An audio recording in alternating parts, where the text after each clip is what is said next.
Shalom, salam sejahtera untuk kita semua. Saya Prince Rambukai Tariwa. Kali ini saya akan membahas satu buah topik yang menarik ya, yang mungkin menjadi persoalan atau menjadi pertanyaan bagi saudara-saudara kita yang dari non-Kristen kepada umat Kristiani. Saya akan membahas satu buah topik yang menarik ya, yaitu mengapa orang Kristen makan babi.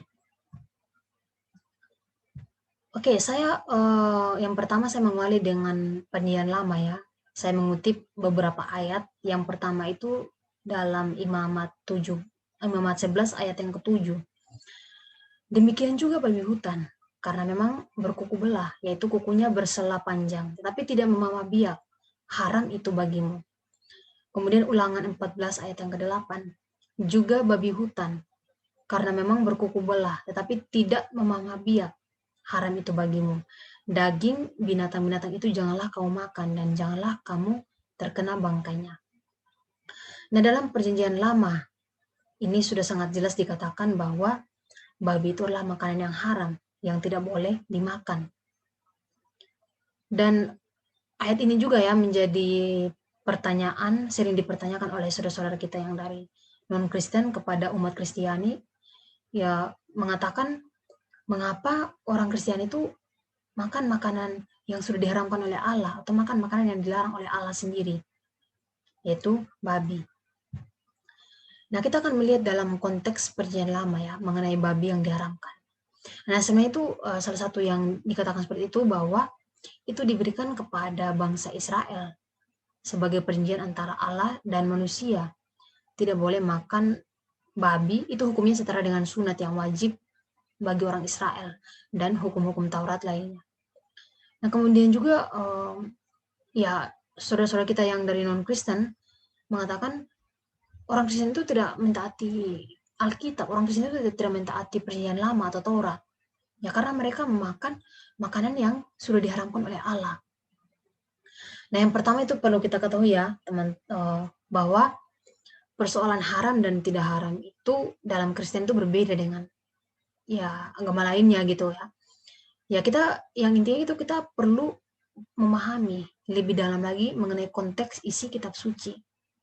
Nah, kemudian juga supaya kita mengetahui ya apa yang menjadi alasan orang Kristen itu makan babi, ya kita perlu mempelajari juga dari sejarah. Seperti itu.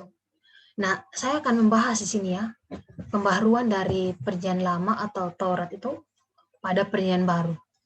Saya mengutip beberapa ayat dalam Perjanjian Baru.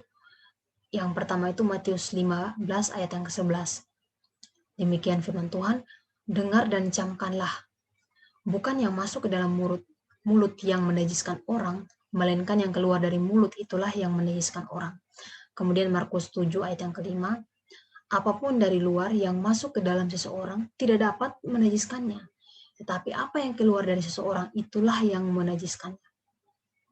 Nah, jadi di sini sangat jelas ya, saudara-saudara, bahwa bukan persoalan yang masuk ke dalam mulut kita, entah apa itu yang kita makan, entah apapun itu yang masuk ke dalam mulut kita, tapi yang menjadi persoalan itu apa yang keluar dari mulut kita itu yang menajiskan orang. Perjanjian Baru telah dikatakan bahwa Allah menebus manusia melalui kematian Yesus di kayu salib. Dan dia sudah membayar lunas semua dosa kita manusia. Nah, sehingga jelas dikatakan bahwa apa yang masuk ke dalam mulut tidak membuat haram, tapi apa yang dikatakan oleh orang itulah yang lebih berbahaya. Jadi di sini sudah ada pembaharuan ya antara kitab Perjanjian Lama dengan kitab Perjanjian Baru, sudah dibaharukan, sudah ada pembaharuan, yaitu bukan persoalan apa yang kita makan, bukan persoalan apa yang masuk ke dalam mulut kita, itu bukan menjadi persoalan yang penting, karena itu semua sudah dibayar lunas oleh Yesus sendiri melalui kematian Dia di kayu salib. Nah, sehingga tidak ada lagi makanan yang diharamkan Allah pada masa Perjanjian Baru, karena bukan soal makanan lagi yang menjadi persoalan, tapi karena kita sudah ditebus dengan darah yang mahal melalui Yesus Kristus. Kemudian perlu kita ketahui juga ya bahwa kedatangan Yesus ke dunia itu telah menggenapi hukum-hukum Taurat di dalam Perjanjian Lama. Ada ratusan hukum dalam Perjanjian Lama yang sebenarnya mustahil bisa dilakukan secara sempurna oleh manusia. Nah, maka Yesus datang ke dunia untuk menggenapi hukum tersebut. Jadi yang intinya itu penyelaman itu sudah disempurnakan di dalam perjanjian baru. Ya kita selamat bukan karena makan atau tidak makan babi, tapi manusia kita tuh diselamatkan oleh karena kasih karunia. Kemudian saya yang terakhir saya mengutip dalam Roma 14 ayat yang ketiga. Demikian firman Tuhan, siapa yang makan janganlah menghina orang yang tidak makan.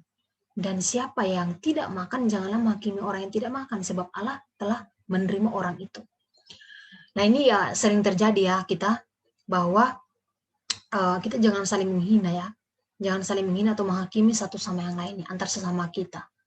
Baik itu yang sama agama maupun yang berbeda keyakinan dengan kita sekalipun. Nah, contohnya kita orang Kristen, umat Kristiani yang makan babi. Nah, janganlah kita menghina saudara-saudara kita yang tidak makan babi. Seperti saudara kita yang dari Muslim dan lain-lainnya. Nah, begitu juga dengan sebaliknya.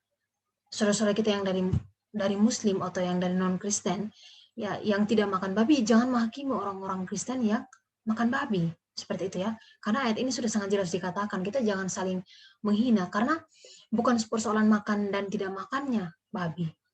Tapi dari, seperti itu. Jadi sekian penjelasan dari saya. Tuhan Yesus memberkati kita semua. Amin.